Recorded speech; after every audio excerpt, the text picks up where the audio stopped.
Howdy! I promised I was going to take you to my favorite places around southern Idaho, and this is one of them. When I want to go spend just one night in the desert with a friend or two, or just all by myself, this is the place I come.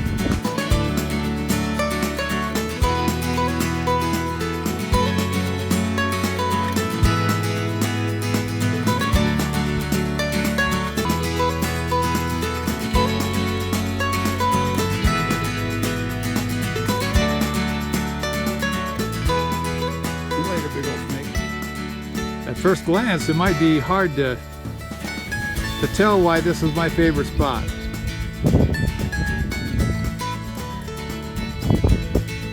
Well, I'll show you why. Start with, when you look at it, people might come down this road, and really the only people who come down here is a person that wants to explore where this road goes, and you can tell by the road not many people do that. And cattlemen might come out here to round their cows up. Let's see if there's any evidence of that. Well, you don't see any horse prints, but there is a cow print.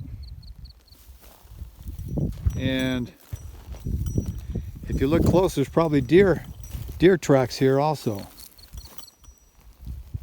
So that's the only things up here are some cattle out here on the rangeland. But this area right here is one of the reasons I like this area. This rock here forms a V, and the ground here is all decomposed rock. I don't know if it's basalt or lava rock, what these rocks are made of, but it's all decomposed rock. So it's almost like sand. And you can see right there, there's kind of a hollow spot. That hollow spot has been there 25 years because I camped there one night 25 years ago, and I hollowed that spot out to fit my back and to fit my backside. And I come back to that very same spot to sleep. I can make that just exactly the right shape for my back, and I can sleep comfortably right here with these two rocks protecting me from an east wind. So for 25 years, I've had my own butthole here in the desert. And right over here is kind of a hidden treasure. It just looks like kind of a flat rock. But really, if you get up close, it's a nice little ledge here. That's where my campfire is. There's some wood I left here a year or two ago. It's still there, and I see those stripes. That's off of my knife wheel. I brought some more wood with me. I hate to go cut down sagebrush here. Sit here and watch the sunset with no noise whatsoever, other than a meadowlark. Okay, one more treasure here. As you might have guessed, this is rattlesnake country. So while I'm traipsing around up here, I don't like to walk through the brush. I always walk where I can see the ground, and if there's a snake there, I'd be able to spot him. And another thing I always do when I'm here,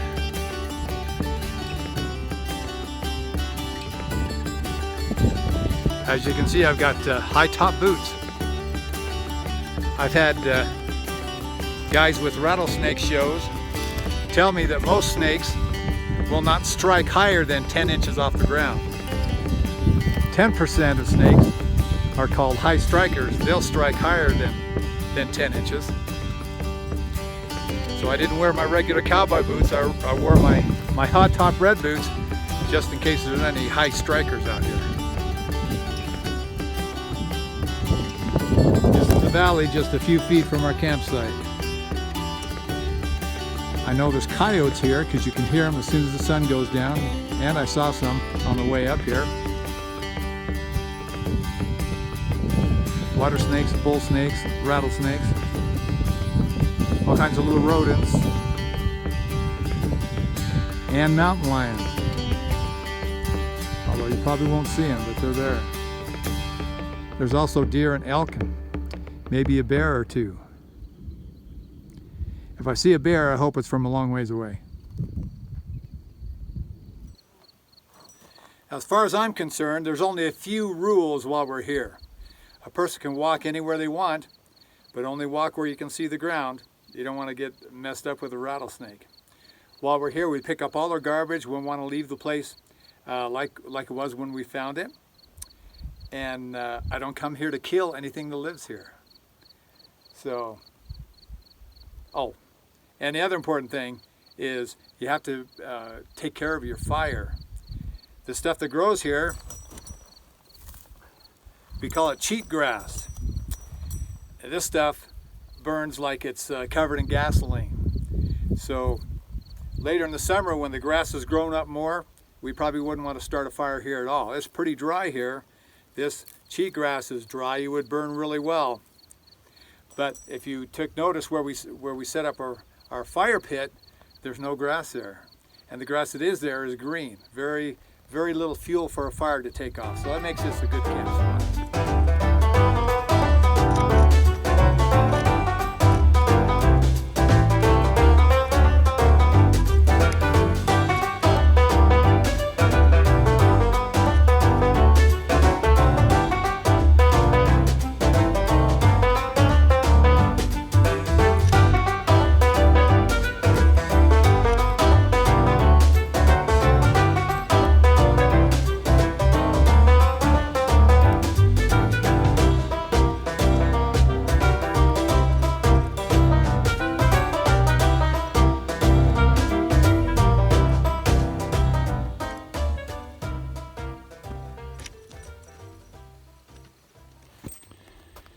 Now I've been talking about rattlesnakes. Two things I don't want to see. I don't want to see a bear. I don't want to see a rattlesnake. I was coming over the truck and I see I've got a rattlesnake visitor already.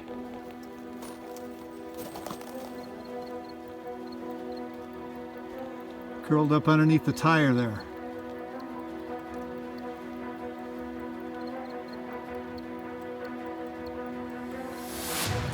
Now I trust he curled up there after I pulled up. I hope I didn't run over him.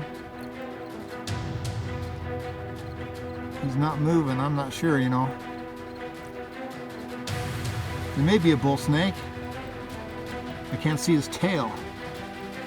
But we might as well find out.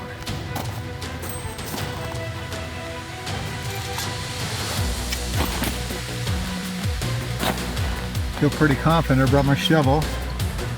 Let's see what he has to say.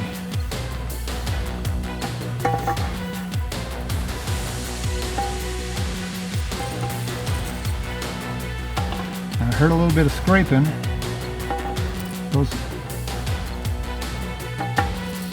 Yes, there's the rattle. Right there. He is a rattler. He must not feel threatened yet because he's not rattling at us.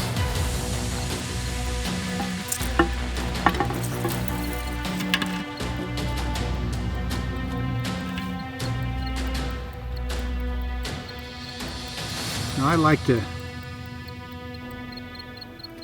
sleep on the ground. I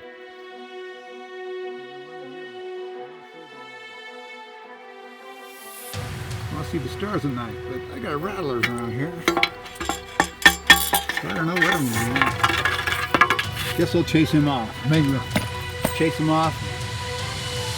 I won't have to worry about it then. You keep going, buddy. This is his home, so I don't want to kill him, but I would just assume that he was a ways away from his camp. He felt pretty good underneath the truck. I couldn't get him out. I didn't want to make him mad. So I moved the truck. But now he's coming back to the truck. And that's what he looks like. He's all curled up, isn't he? Yeah, you just keep going, buddy.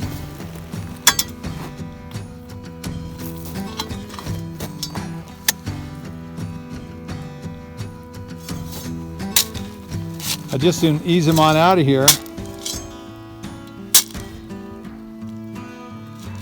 Rather than make him mad enough so he starts to rattle. I don't want him thinking about biting me.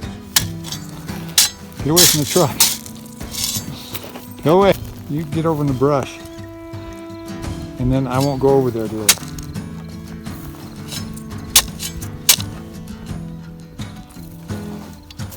Keep going. Stay out of there. I want you on the other side of the road.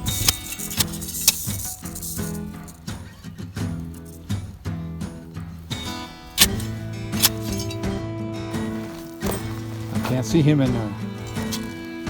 I can't see a snake in there either. Does that mean there's not one? Nope, doesn't mean that. That's why we only step on ground that we can see.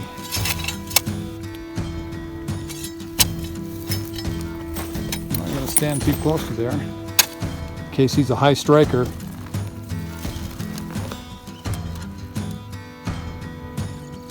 Now I don't know where he went. I can see down in there pretty good. I don't see any coils. Oh, there he is.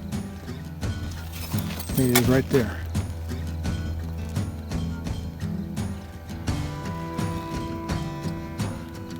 And that's another one. That one coil we can see looks pretty darn big. And he wasn't a very big snake. You can see him there. Well, I'm going to put this phone down and see if I can get him to cross the road.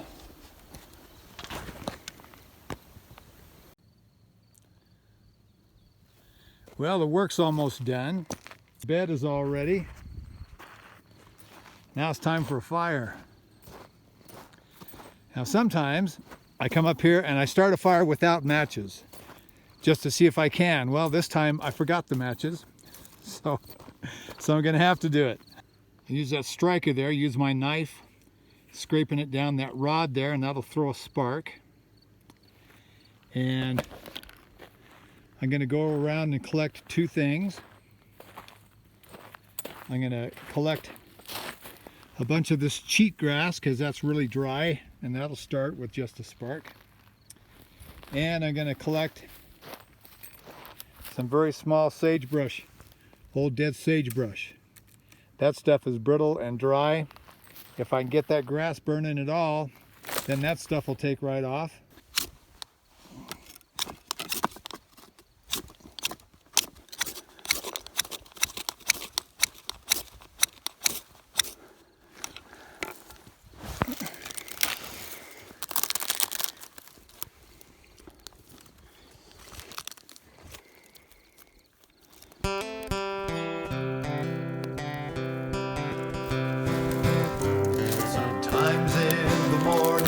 I hear her, the desert starts calling my name. So I put on my spurs and I saddle old Plain, and I head for the wide open range. In the desert, the smell of the sagebrush and the flight of that lonesome old hawk and the howl of the mangy coyote, they'll quiet my spirits and thoughts.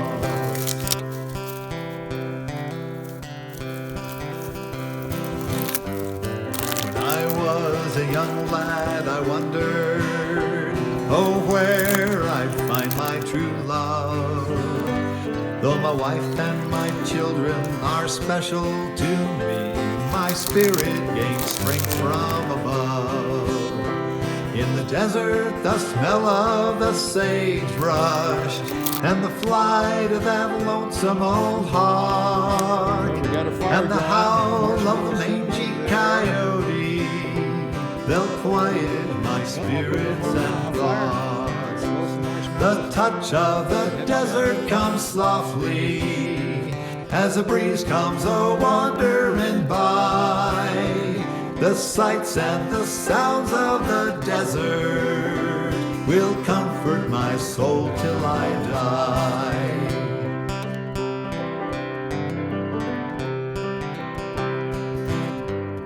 Now, friends, I've told you my story. I'm glad that you settled for a spell.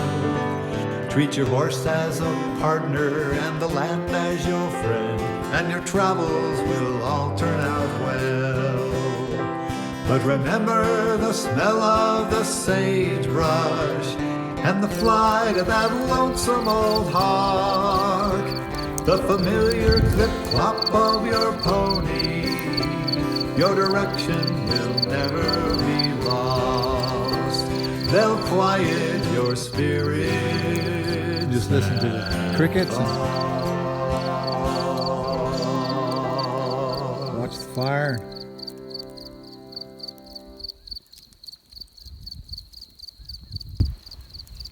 We'll see you guys in the morning.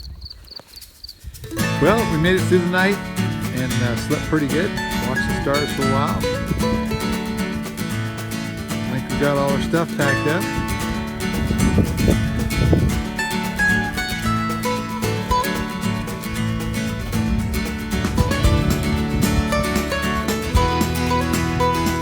Time to go home. Thanks for joining me.